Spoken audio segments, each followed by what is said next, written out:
사랑하는 믿음의 가족 여러분, 안녕하십니까? 요한일서 4장 9절 말씀입니다.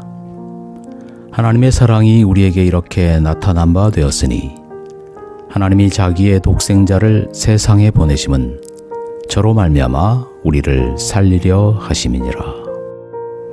남편이 거액의 복권에 당첨됐을 때 아내는 더욱 흥분하고 기뻐했습니다. 20년간 매해마다 약 1억 3천만 원을 꼬박꼬박 받게 되었습니다. 그야말로 상상하던 꿈 같은 인생을 살아갈 수 있었습니다. 믿기지 않을 즐거움이 완전히 손에 들어왔습니다. 그런데 한 가지 문제점이 있었습니다. 아내는 외도에 빠져 있었고 복권 당첨이 더 큰 문제의 원인이라는 것을 알 수 있었습니다.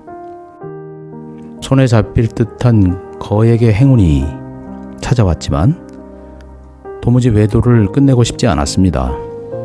아내는 남편의 돈을 원했지만 그의 사랑에는 관심이 없었습니다. 복권 당첨이 이 아내의 생각을 도배했습니다. 아내는 돈을 손에 넣기 위해 음모를 짰고 마침내 남편을 살해할 청부업자를 고용하기로 계획했습니다. 그러한 계획을 내연의 남자와 전화로 상의하는 동안 21세의 그녀의 아들이 통화 전체를 들었습니다. 곧 경찰이 와서 남편 살해 모의 혐의로 아내를 체포했습니다. 청부 비용을 지불한 근거가 결정적인 증거가 되어 그는 구속되었습니다.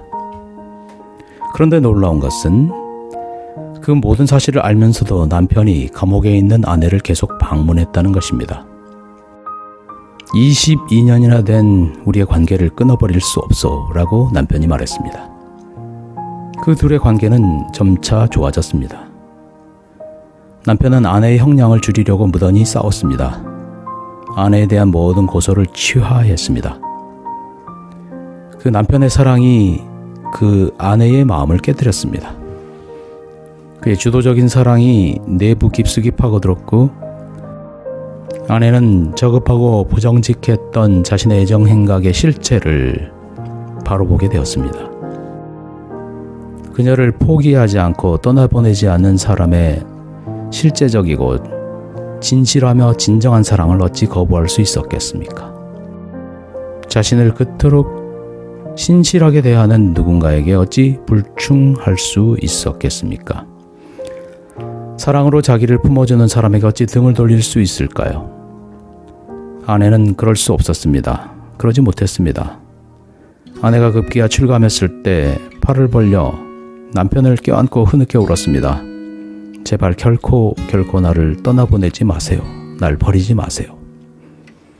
친구들은 그들을 미쳤다고 했으나 이 부부는 흔들리지 않았습니다.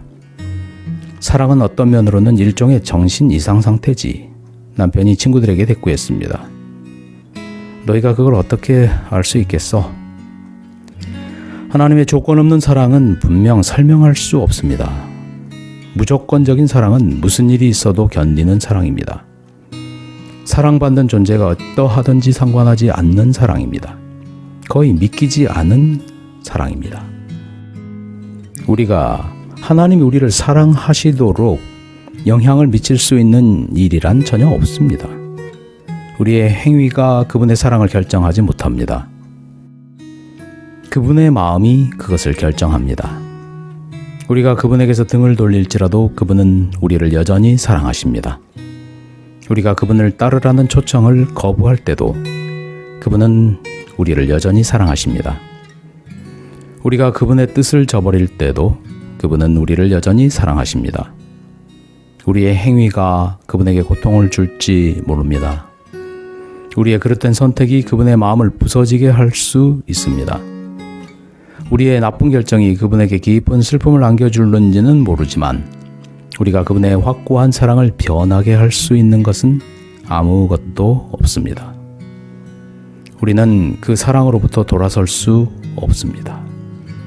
우리가 할 수 있는 모든 것은 그분 발 앞에 꿇어 엎드려 나를 그토록 사랑하시는 사랑에 영원히 감사하는 일입니다. 우리를 향한 하나님의 거부할 수 없는 사랑에 감사함으로 응답하기를 소망합니다. 감사합니다. 행복한 하루 되세요.